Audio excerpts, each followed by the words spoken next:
બહુ સારા છે અને આઈ થિંક ક્વોલિટી અને જે સ્ટોરી છે એ ડેફિનેટલી ગુજરાતી ઓડિયન્સ માટે બહુ જ નવી છે. તો મને આઈ જસ્ટ થોટ કે I definitely want to be a part of this અને એટલા માટે હું આ ગુજરાતી ફિલ્મ કરી રહ્યો છું.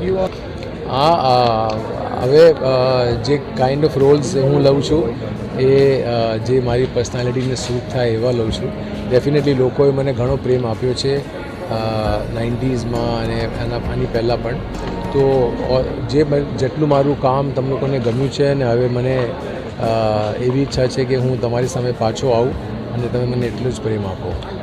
ગુજરાતી ફિલ્મો પહેલાં બી બહુ જ સુપર હિટ્સ બની છે સારી એવી, બટ એ વધારે પડતી બધી ફોક ફિલ્મોની તરફ હતી અને આપણે જે પ્રોગ્રેસ એઝ અ ગુજરાતી આપણે લોકોએ જેટલો પ્રોગ્રેસ કર્યો છે એ ફિલ્મોમાં દર્શાતો નહોતો.